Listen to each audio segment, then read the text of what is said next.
कहानी की शुरुआत में हम इंदु नाम के एक लड़के को देखते हैं। उसके पापा गांव के मंदिर के मुख्य पुजारी थे। पिछली कई पीढ़ियों से पूजा करवाना ही उनका धंधा था। तो इंदु ने शास्त्रों की अच्छे से पढ़ाई की थी और पूजा पाठ करवाता था। लेकिन अपनी माँ की मौत के बाद से इंदु नास्तिक हो गया। उसने अपना जनेऊ उतार फेंका और घर छोड़कर भाग गया। पिछले 2 साल से इंदु एक छोटे से बैंड में गिटार प्लेयर है, लेकिन संगीत की दुनिया का सबसे बड़ा गिटार प्लेयर बनना उसका सपना है और अपने सपने को पूरा करने के लिए वो दिन रात मेहनत से काम कर रहा था। कुछ दिन बाद इनका बैंड एक प्रोग्राम की वजह से 2 महीने के लिए यूरोप जाने वाला था। इंदु भी जाने की तैयारी करता है। वो बहुत खुश था, सोच रहा था कि प्रोग्राम के बाद शायद उसे कोई बड़ा ब्रेक थ्रू मिल जाएगा, लेकिन उसकी किस्मत का इरादा कुछ और ही था। बैंड का मैनेजर इंदु को बताता है कि ऑर्गेनाइजर को बैंड में गिटार प्लेयर नहीं चाहिए और इसीलिए इंदु को छोड़कर बैंड में सभी का वीजा अप्रूव हो गया है। मतलब कि अब इंदु यूरोप नहीं जा सकता। ये सुनकर इंदु काफी निराश हो जाता है। सोचने लगता है कि अब अगले 2 महीनों तक मैं करूँगा क्या। और तभी इंदु को उसके बड़े भाई दीपू का मैसेज आता है। वो बताते हैं कि उनके पापा का बर्थडे है तो घर पर पार्टी हो रही है। वो इंदु से कहते हैं कि पापा तुझे देखना चाहते हैं, अगर तू घर आएगा तो पापा खुश हो जाएंगे।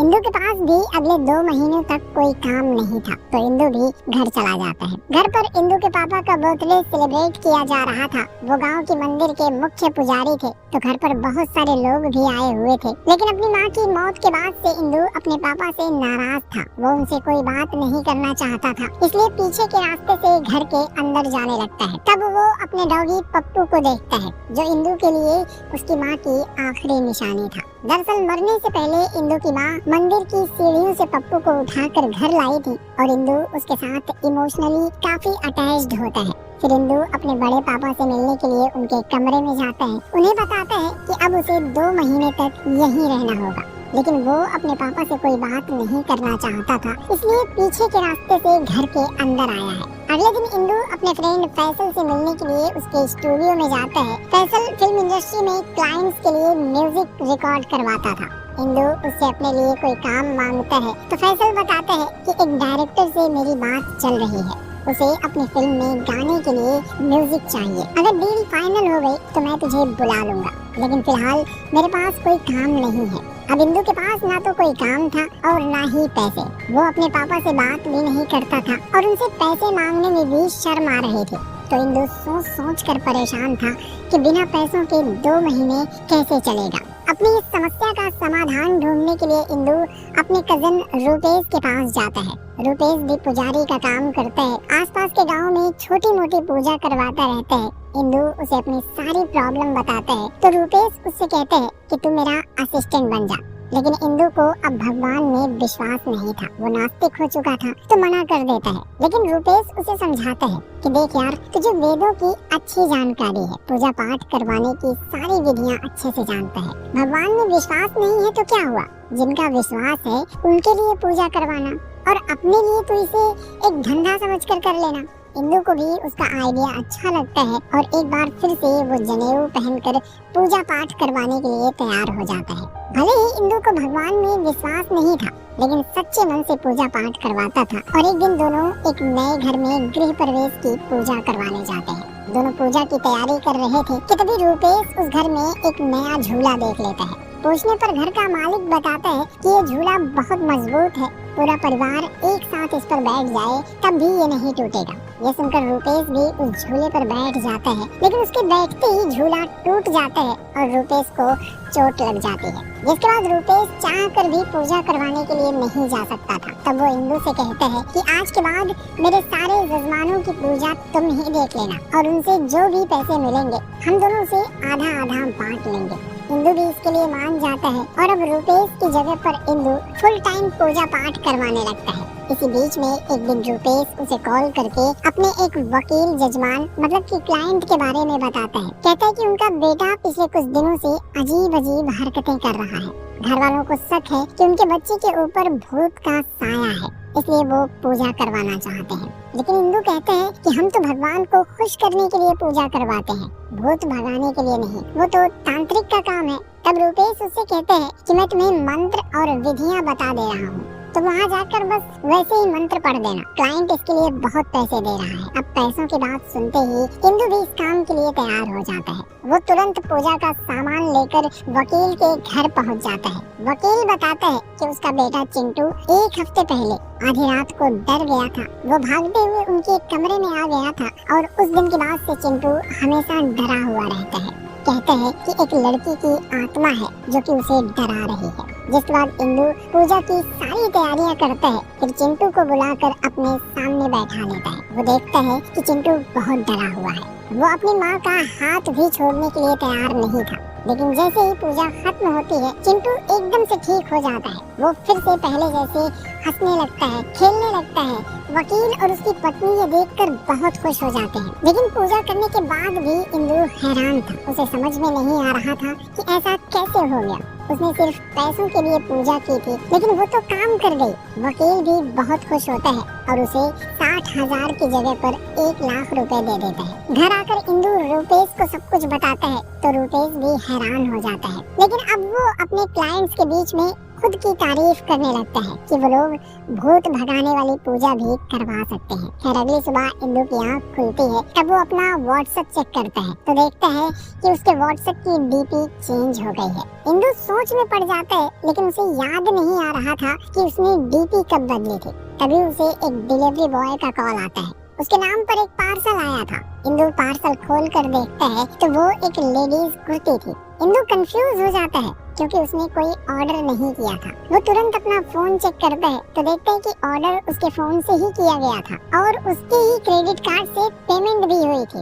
इंदु को कुछ समझ में नहीं आ रहा था कि ये सब कैसे हो रहा है। इसलिए अगली रात इंदु अपना फोन बंद करके सो जाता है। आधी रात को इंदु की आँख खुलती है। तब वो अपने कमरे में एक क्यूट सी लड़की को देखता है। वो इंदु का फोन चला रही थी और पहली बार जैसे ही दोनों एक दूसरे को देखते हैं तो दोनों चौंक जाते हैं। तभी वो लड़की इंदु को बाय बोलती है और वहाँ से गायब हो जाती है। ये देखकर इंदु बुरी तरह से डर जाता है। भागकर अपने बड़े पापा के कमरे में जाकर सो जाता है। अगली सुबह इंदु डरते डरते वापस अपने कमरे में आता है तो लड़की एक बार फिर से उसके सामने आ जाती है। वो इंदु को उसका फोन वापस कर देती है और फिर इंदु को अपने बारे में बताने लगती है। कहती है कि वो एक आत्मा है जो पहले चिंटू को दिखाई देती थी। लेकिन जब इंदु उसके घर पर पूजा करने गया तो उसने इंदु के हाथ में आईफोन देख लिया था। उसे आईफोन अच्छा लगता है और चिंटू से बात भी नहीं करता था, तो इसीलिए वो आत्मा चिंटू को छोड़कर अब इंदु के पास आ गई थी। वो कपड़े भी इसी आत्मा ने ऑर्डर किया था और अब सिर्फ इंदु को ही दिखाई देती है। वो आत्मा इंदु को अपने बारे में सब कुछ बता रही थी ताकि इंदु उसे देखकर डरे नहीं और दोनों एक दूसरे से बात कर सके। लेकिन इंदु है तो इंसान ही, वो बुरी तरह से डर जाता है। नास्तिक भी है तो आत्मा और भगवान में उसे विश्वास भी नहीं था। वो तुरंत एक साइकियाट्रिस्ट डॉक्टर से मिलने के लिए जाता है। उन्हें अपने बारे में सब कुछ बताता है तो डॉक्टर भी कहता है कि तुम्हें कोई बीमारी नहीं है, बस तुम्हें अच्छे से सोने की जरूरत है। वो इंदु को नींद की कुछ गोलियां देता है। रात में घर आकर इंदु गोलियां खाता है और चुपचाप सो जाता है। लेकिन आधी रात को उसकी आँख खुलती है। तब वो फिर से उसी आत्मा को अपने कमरे में देखकर डर जाता है और अगले दिन रूपेश को घर बुलाता है, उसे सब कुछ बताता है। फिर दोनों साथ मिलकर उसके कमरे में भूत भगाने वाली पूजा भी करते हैं। लेकिन आत्मा को उसकी पूजा से कोई फर्क नहीं पड़ता। वो तो पूजा में भी उनके साथ बैठी होती है। पूजा खत्म होने के बाद रूपेश वहाँ से चला जाता है। तब वो आत्मा इंदु से पूछती है कि तुम आखिर मुझसे डर क्यों रहे हो? मैंने तुम्हारा फोन यूज करने के अलावा तुम्हें कभी परेशान भी नहीं किया है। तो इंदु उससे पूछता है कि आखिर तुम हो कौन और चाहती क्या हो? वो आत्मा बताती है कि मैं अपने बारे में कुछ भी नहीं जानती। मैं तो ये भी नहीं जानती कि मैं हूँ कौन, मेरी मौत कैसे हुई थी और पता नहीं क्यों मैं बस तुम्हारे पीछे खींची चली आ रही हूँ। लेकिन बातों बातों में आत्मा जीसस का नाम लेती है, जिसे सुनकर इंदु समझ जाते हैं कि वो एक क्रिश्चियन लड़की की आत्मा है। वो सोचता है कि आत्मा क्रिश्चियन है, शायद इसीलिए उसके ऊपर पूजा का कोई असर नहीं हुआ। वो तुरंत एक दुकान में क्रॉस खरीदने के लिए चला जाता है। लेकिन उसके पीछे पीछे आत्मा भी उसी दुकान में आ जाती है। उसे देखकर इंदु एक क्रॉस उठा लेता है। आत्मा को क्रॉस दिखाकर डराने की कोशिश करता है, लेकिन वो आत्मा अपने हाथों से क्रॉस को पकड़ लेती है और इंदु से कहती है कि तुम बेवकूफ हो क्या? मैं यहाँ दुकान में चारों तरफ क्रॉस से घिरी हुई हूँ। क्रॉस से अगर कोई फर्क पड़ता तो मैं यहाँ आ ही नहीं पाती। इसका मतलब ये है कि मैं एक अच्छी आत्मा हूँ, तो मुझसे डरो मत। अब इंदु को कुछ समझ में नहीं आ रहा था कि इस आत्मा से छुटकारा कैसे मिलेगा। तभी इंदु को उसके फ्रेंड फैसल का कॉल आता है। वो बताता है कि उसकी डील फाइनल हो गई है और डायरेक्टर आज रात ही अपने गाने के लिए उसकी बनाई हुई धुन को सुनना चाहता है। तो इंदु फटाफट से फैसल के स्टूडियो में पहुंच जाता है। थोड़ी देर बाद डायरेक्टर वीडियो कॉल पर आता है और इंदु की धुन सुनने के लिए तैयार हो जाता है। लेकिन इंदु के साथ वो आत्मा भी स्टूडियो में आ गई थी और आत्मा के डर से इंदु ठीक से गिटार भी नहीं बजा पा रहा था। यह देखकर डायरेक्टर गुस्सा हो जाता है, लेकिन फिर वो आत्मा इंदु को मोटिवेट करने लगती है। उसे समझाती है कि डरो मत, बस अपनी धुन पर फोकस करो। इंदु भी अब डरना छोड़ देता है और एक ऐसी धुन बजाता है कि डायरेक्टर भी उससे इम्प्रेस हो जाता है। वो तुरंत इंदु को अपने गाने में म्यूजिक देने के लिए सिलेक्ट कर लेता है और इंदु से कहता है कि मेरी टीम से संध्या तुम्हें कांटेक्ट कर लेगी, जिसके बाद तुम रिकॉर्ड करने के लिए मुंबई आ जाना। इंदु भी खुश हो जाता है। पिछले 2 सालों से वो बस एक चांस मिलने का वेट कर रहा था। लड़की की आत्मा ने उसे मोटिवेट किया था, तो अब इंदु के दिल में उस आत्मा का डर भी निकल जाता है। वो आत्मा को भी अपनी मदद करने के लिए थैंक यू कहते हैं और कहते हैं कि तुम मुझे अपने बारे में कुछ बताओ, जैसे कि हम तुम्हारी मुक्ति के लिए कोशिश कर सकें। तब वो आत्मा बताती है कि उसे सिर्फ इतना याद है कि उसके मरने से पहले किसी ने यस कहा था। वो चाह रहा था कि मैं मर जाऊं, लेकिन मैं नहीं जानती कि वो कौन था। अब ये दोनों सोचने लगते हैं कि अगर यस कहने वाले उस आदमी के बारे में पता चल जाए तो ये आत्मा कौन है ये भी पता चल जाएगा। अब ये दोनों उस यस कहने वाले आदमी के बारे में जानने की कोशिश करने लगते हैं। साथ ही दोनों आसपास के क्रिश्चियन कब्रिस्तान में जाकर ऐसी कब्र को ढूंढने की कोशिश करते हैं जिसमें मरने वाले की उम्र 20 साल के आसपास हो। इंदु को लग रहा था कि शायद ऐसी कब्र पर लिखा हुआ नाम पढ़कर उस आत्मा को अपना नाम याद आ जाएगा। ऐसे ही कुछ दिन बीत जाते हैं और इस दौरान दोनों के बीच काफी अच्छी दोस्ती हो जाती है। कुछ दिन बाद इंदु उस आत्मा के साथ फ्लाइट से मुंबई जाने लगते हैं। डायरेक्टर की असिस्टेंट संध्या ने उसके लिए फ्लाइट का टिकट बुक करवा दिया था, लेकिन जैसे ही वो आत्मा के साथ फ्लाइट में बैठता है, आत्मा को अपने बारे में कुछ याद आने लगता है। वो इंदु को बताती है कि मैं भी इसी तरह से बैंगलोर से कोची के लिए फ्लाइट में ट्रैवल करती थी, लेकिन इंदु के लिए इतनी डिटेल काफी नहीं थी। वो आत्मा कौन है ये जानने के लिए उसे और भी जानकारी चाहिए थी। फिर ये लोग मुंबई पहुंच जाते हैं। इंदु गाने के लिए अपनी धुन को रिकॉर्ड करवा देते हैं, जिसके बाद वो पहली बार संध्या से मिलता है। दरअसल संध्या फैसल की फ्रेंड है और फैसल के कहने पर संध्या ने ही डायरेक्टर को इंदु की धुन सुनाई थी, जिससे इंदु को ये काम मिला था। इंदु उसका शुक्रिया अदा करता है और फिर वो लोग साथ में खाना खाने के लिए जाते हैं। तभी संध्या के फोन में एक मैसेज आता है, जिसे पढ़ते ही संध्या रोने लगती है। इंदु ये देखकर कंफ्यूज हो जाता है। तब वो आत्मा संध्या के फोन में देखती है और इंदु को बताती है कि संध्या का आज ही ब्रेकअप हुआ है। उसका बॉयफ्रेंड उसे छोड़कर अमेरिका चला गया है और उसी का मैसेज पढ़कर संध्या रो रही थी। वो इंदु को संध्या से बात करने के लिए कहती है। तब इंदु संध्या को अपनी बातों से हंसाने की कोशिश करते हैं और फिर संध्या उसे अपने बॉयफ्रेंड के बारे में सब कुछ बताती है कि वो अपने बॉयफ्रेंड के साथ कमिटेड थी, लेकिन उसका बॉयफ्रेंड कमिटेड होने से डरता था, इसलिए छोड़कर चला गया। वो कहती है कि हमें अपने रिश्तों को झगड़े से नहीं प्यार से ही खत्म करना चाहिए, ताकि उनके रिश्ते की प्यार भरी यादें हमेशा उनके साथ बनी रहे। उसकी प्यार भरी बातों से आत्मा को भी अपने अंदर कुछ बदलाव महसूस हो रहा था। अचानक से उसकी आंखों में आंसू आ जाता है। वो कहती है कि मरने से पहले शायद मैं भी किसी से प्यार करती थी, लेकिन मुझे नहीं पता कि वो कौन था। संध्या भी कोची की ही रहने वाली थी, उसे भी कोची आना था और ये लोग सेम फ्लाइट से वापस कोची आने लगते हैं। लेकिन अब इंदु को संध्या के साथ काफी अच्छा लग रहा था। उसके साथ उसे अपनापन फील हो रहा था, जैसे कि उसे संध्या से प्यार हो गया था। घर आकर इंदु फिर से अपने पूजा पाठ वाले काम में बिजी हो जाता है, लेकिन अब वो और संध्या दोनों फोन पर रेगुलर बातें करने लगते हैं। संध्या इंदु को व्हाट्सएप पर वॉइस मैसेज भेजती है। वो इंदु को अपनी कजिन की प्री वेडिंग पार्टी में इनवाइट करती है। इंदु आत्मा को भी उसका वॉइस मैसेज सुनाता है, जिसे सुनकर आत्मा कहती है कि शायद संध्या भी तुमसे प्यार करती है।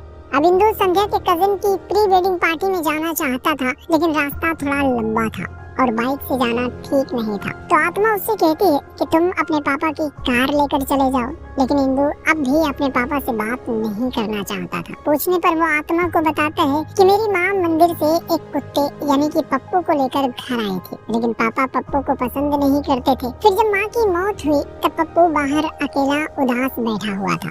तो मैं उसे लेकर अंदर अपनी माँ की लाश के पास आ गया। मैंने सोचा कि पप्पू भी आखिरी बार माँ को देख लेगा, लेकिन पापा को ये अच्छा नहीं लगा। उन्होंने मुझे डांट कर वहाँ से भगा दिया। मैं पप्पू को लेकर घर के बाहर अकेला खड़ा रहा। मेरे पापा ने हमें माँ को आखिरी बार देखने का मौका भी नहीं दिया और उनका अंतिम संस्कार कर दिया। और उसी दिन से मैं नास्तिक बन गया और यही वजह है कि अब इंदु अपने पापा से बात नहीं करता है। सब कुछ जानने के बाद आत्मा इंदु को समझाती है कि तुम कब तक उस पुरानी बात को लेकर अपने पापा से नाराज रहोगे, जाओ और उनसे बात करो। लेकिन इंदु बात करने के लिए तैयार नहीं था। तभी उसे बाहर से पप्पू की आवाज सुनाई देती है। इंदु पप्पू को ढूंढने के लिए जाता है तो देखता है कि उसके पापा ने पप्पू को अपने कमरे में सुलाया था। पप्पू को चोट लगी थी तो उसके पापा पप्पू को दवा लगा रहे थे। इंदु को देखकर वो भी कहने लगते हैं कि पप्पू तुम्हारी माँ की आखिरी निशानी है, इसलिए अब मैं इसे अपने कमरे में सुलाता हूँ। यह देखकर इंदु भी थोड़ा हैरान हो जाता है।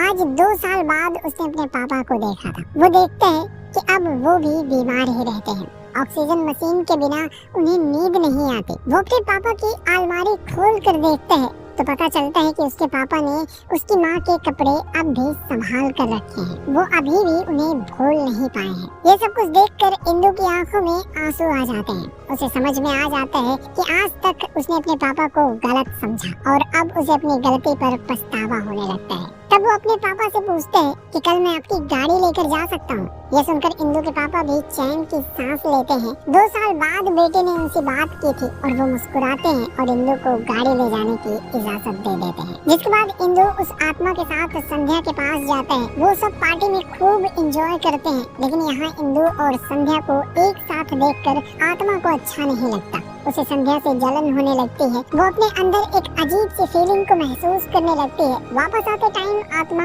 इंदु से कहती है कि अब मैं तुमसे प्यार करती हूँ। यह सुनकर इंदु शॉक्ड हो जाता है। उसे थोड़ा प्रैक्टिकली सोचने के लिए कहता है कि तुम एक आत्मा हो तो तुम्हें मुझसे प्यार कैसे हो सकता है? मैं तो तुम्हें छू भी नहीं सकता। आत्मा कहती है कि प्यार फिजिकली हो ये जरूरी नहीं है, प्यार को तो बस फील किया जा सकता है। इंदु उसे समझाने की कोशिश करता है, लेकिन आत्मा बात मानने के लिए तैयार ही नहीं थी। वो बस प्यार की रट लगाए बैठी थी। तभी इंदु को संध्या का कॉल आता है। इंदु बात करने के लिए कार से बाहर जाने लगता है, लेकिन जैसे ही वो दरवाजा खोलता है बगल से एक गाड़ी से उसका एक्सीडेंट होते होते बच जाता है। थोड़ी देर के लिए इंदु की जान भी हलक में आ जाती है। तभी वो आत्मा इंदु के पास आती है। उसकी आंखों में आंसू होता है। उसे अपने बारे में सब कुछ याद आ गया था। इंदु को गले लगा लेती है और इसी के साथ कहानी फ्लैशबैक में चली जाती है। पता चलता है कि उस आत्मा का नाम माया है। वो कोची की रहने वाली थी। घर पर उसके मम्मी, पापा और उसका एक छोटा भाई जैकब भी था। माया बेंगलोर में पढ़ाई करती थी और छुट्टियों में अपने घर आई थी। मम्मी पापा मॉडर्न ख्यालात के थे तो माया उन्हें बताती है कि वो एक लड़के से प्यार करती है और कल उसे कैफे में मिलने के लिए बुलाया है। अगले दिन वो अपनी मम्मी, पापा और जैकब के साथ कैफे के बाहर गाड़ी में बैठकर उस लड़के का इंतजार कर रही थी, लेकिन लड़का मैसेज करके बताता है कि वो नहीं आ पाएगा। मैसेज देखकर माया मायूस हो जाती है तो उसकी माँ उसे समझाने की कोशिश करती है कि बेटा तुम्हारी जनरेशन के लड़कों में यही प्रॉब्लम है, वो कमिटेड होने से डरते हैं। लेकिन माया को अपनी माँ की बातें अच्छी नहीं लग रही थी। वो गुस्से में गाड़ी से बाहर उतरती है। ठीक उसी टाइम पर एक गाड़ी उसे कुचल कर निकल जाती है, जिसके बाद हम माया को हॉस्पिटल में देखते हैं। डॉक्टर्स बताते हैं कि वो ब्रेन डेड हो चुकी है। लाइफ सपोर्ट की वजह से जिंदा थी, लेकिन रिकवरी का कोई चांस नहीं था। डॉक्टर सुझाव देते हैं कि लाइफ सपोर्ट हटाकर उसे आजाद करना ही बेहतर होगा। तब माया के पापा उसके भाई जैकब को सब कुछ बताते हैं कि तुम्हारी बहन को बहुत तकलीफ हो रही है, लेकिन अगर तुम हाँ नहीं कहोगे तो मैं लाइफ सपोर्ट हटाने की इजाजत नहीं दूंगा।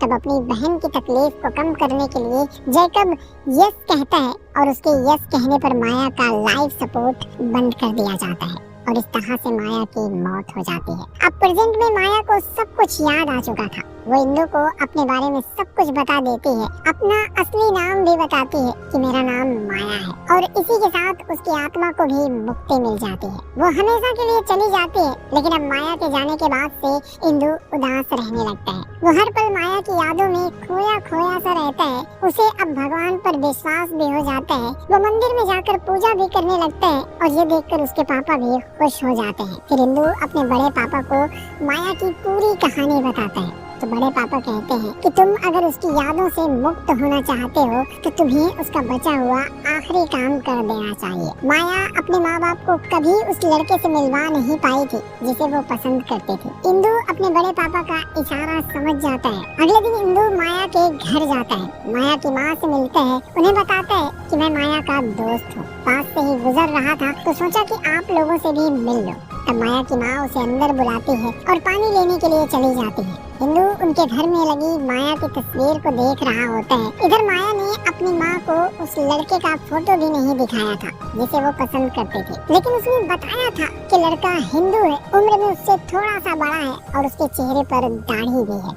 इंदु से उसकी प्रोफाइल मैच हो रही थी तो माया की माँ उससे पूछ लेती है कि जिस लड़के से माया प्यार करती थी क्या वो तुम हो। इंदु भी इमोशनल हो जाता है और हाँ कहकर वहाँ से चला जाता है। लेकिन यहाँ एक बात नोट करने वाली है कि मरने के बाद आत्मा बनकर माया ने इंदु से प्यार किया था और माया ने इंदु को प्रपोज भी कर दिया था, लेकिन इंदु ने इमोशन में आकर माया की माँ के सामने हाँ में जवाब दिया था, जबकि असल में मरने से पहले माया जिस लड़के से प्यार करती थी वो कोई और ही था। और वो कौन था अगर आपको समझ में आ रहा है तो कमेंट में जरूर बताना। लेकिन माया की माँ के सामने हाँ कहने के बाद अब इंदु को सुकून मिल जाता है। वो अब संध्या के साथ बहुत खुश होता है। कुछ महीनों में ही संगीत की दुनिया में फेमस हो जाता है और इसी के साथ ये फिल्म भी खत्म हो जाती है। तो फिल्म की कहानी आपको कैसी लगी कमेंट बॉक्स में जरूर बताना। वीडियो को लाइक करना, शेयर करना और चैनल को भी सब्सक्राइब कर लेना। जल्दी मिलूंगा आपसे एक और